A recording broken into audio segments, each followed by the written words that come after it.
सोने की चिड़िया कहलाता था, उस देश का नाम है भारत। दुनिया का वो देश जो एक उद्घोष करता है किणवंतो विश्व मारे, हम पूरे विश्व को श्रेष्ठ बनाएंगे। लेकिन श्रेष्ठ कब बनाएंगे? हम श्रेष्ठ बनकर के दुनिया को श्रेष्ठ बनाएंगे। हम अपने लिए नहीं, अपनों के लिए जिएंगे, इस देश के लिए जिएंगे और इस देश के लिए मरेंगे। ऐसे कहने वाला देश, उस देश का नाम है भारत। जिस भारत ने दुनिया को बोलना सिखाया, जिस भारत ने दुनिया को ज्ञान की शिक्षा देकर के संस्कार रूपी जीवन जीना सिखाया, उस देश का नाम है भारत।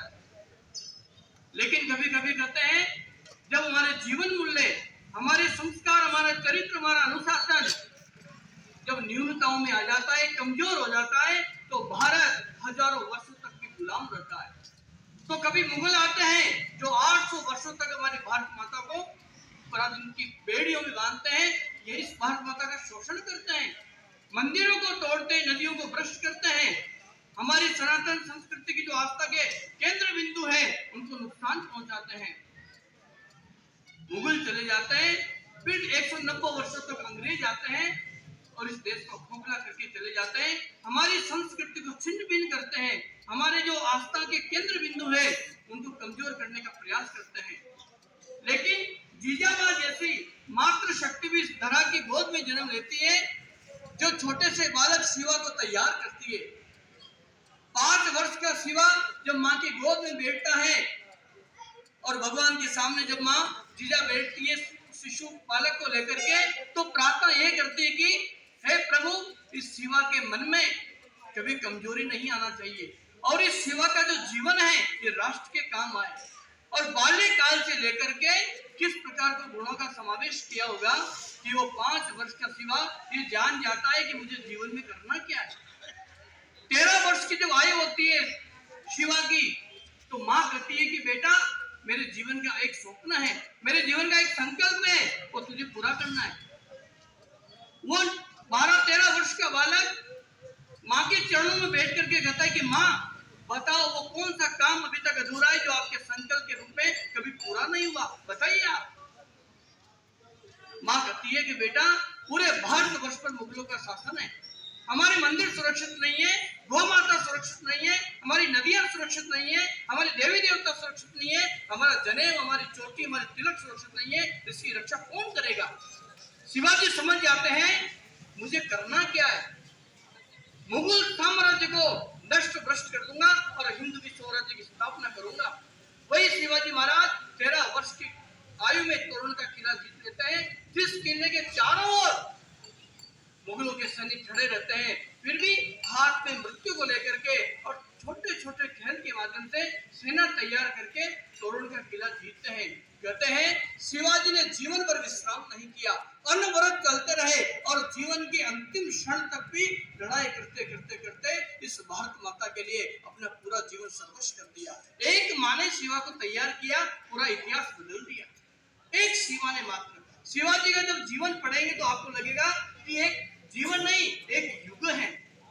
छोटी सी आयु से प्रारंभ किया और जीवन के अंतिम श्वास तक केवल और केवल चिंतन यही चलता रहा, मेरा भारत, मेरी मातृभूमि, मेरा हिंदू समाज कैसे सुरक्षित रहेगा।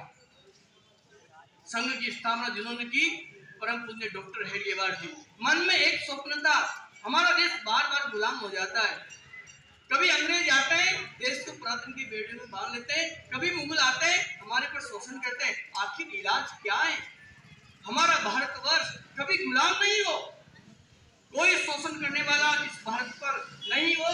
इसका उपाय क्या है? तो इसका उपाय है हिंदू समाज का संगठन। और वो 5 वर्ष का केशव परिवार में संस्कारों को लेकर के चलता है। जब बड़ा होता है तो डॉक्टर की पढ़ाई करता है, लेकिन डॉक्टर की पढ़ाई करने के बाद भी मन नहीं लगता है, तो पिताजी माताजी परिवार से आगे लेकर के कहता है मुझे राष्ट्र और देश का काम करना है, आप मुझे आशीर्वाद दीजिए। और वही डॉक्टर हेडगेवार 1925 में नागपुर से मोहितो के बाड़े से राष्ट्रीय संगठन की स्थापना करता है।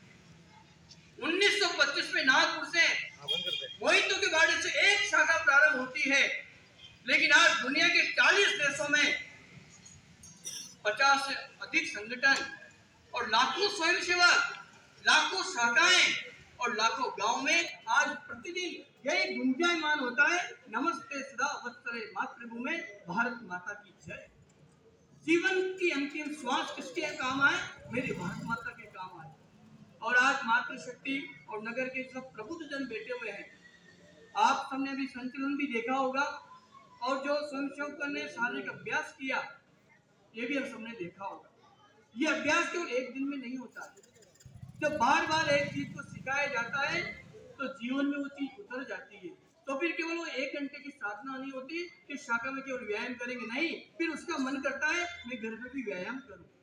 तो वो स्वयं सेवक शाखा में जो चीजें सीखता है, पदवेश पंक्ति से खोलना है, कपड़े व्यवस्थित रखना है, बैग व्यवस्थित रखना है, दिनचर्या व्यवस्थित होना चाहिए। हमारी छोटी छोटी चीजें जो शाखा में नित्य प्रतिदिन सिखाई जाती है, वो जीवन का अंश बन जाती है और जीवन का स्वभाव बन करके परिवार में स्वयं के जीवन में परिवर्तन करती है।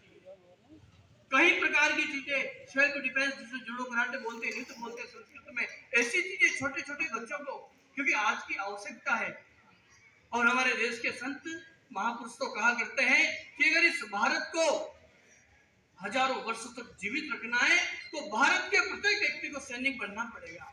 केवल जो बॉर्डर पे खड़े हुए हैं, क्या उनका कर्तव्य नहीं है देश की रक्षा करने का? इस देश की रक्षा करते हुए है भारत का प्रत्येक जन जिस मातृभूमि से प्यार करता है, भारत माता की जय बोलता है, उसको सबको सैनिक बनना पड़ेगा। और जब भारत का प्रत्येक व्यक्ति सैनिक बन जाएगा तो दुनिया की कोई भी ताकत नहीं जो भारत को गाली निकालेगी, जो भारत को नीचा दिखाएगी, जो भारत को आंख दिखाएगी। और अगर कोई भारत में घुसता है आतंकवादी घटना के लिए तो जीवित नहीं जाएगा। और आज तो हमारा भारतवर्ष दिनों दिन बढ़ता जा रहा है, सामर्थ्य में, शक्ति में, कौशल्य में, सब चीजों में दिनों दिन बढ़ता जा रहा है। आज कोई देश अगर चुनौती देता है तो चुनौती में स्वीकार करते हैं। तो फिर किसी देश की सीमाओं के पार जाकर के और उन लोगों को मार करके भी आते हैं जो भारत को सरेआम प्रतिदिन गाली देते रहते हैं, भारत को खत्म करने की कोशिश करते रहते हैं, आतंकवादी घटनाएं करते रहते हैं। इतना सामर्थ्य हमारी सैनिक सेना में है। आज जब आप बैठे हुए हैं आदरणीय सीआई साहब, तो लगता है कि जब यूनिफॉर्म पहनते हैं, ड्रेस पहनते हैं सेना की, तो एक गर्व महसूस होता है। और जैसा महसूस सेना का ड्रेस यूनिफॉर्म पहनने से होता है, वर्दी पहनने से होती है, स्वयं से जब गणवेश धारण करता है तो उसको लगता है मैं भी सैनिक हूं, मेरा कर्तव्य, मेरा राष्ट्र है, मेरा देश मेरा प्रथम है, परिवार बाद में है। और जब तक परिवार बाद में और राष्ट्र पहले है, और ऐसी माता बहनें बच्चों को तैयार करने वाली हैं, मित्रों दुनिया की कोई ताकत नहीं है जो हमारे भारत को कमजोर कर सके। आइए हम सब इस भारत माता की आराधना में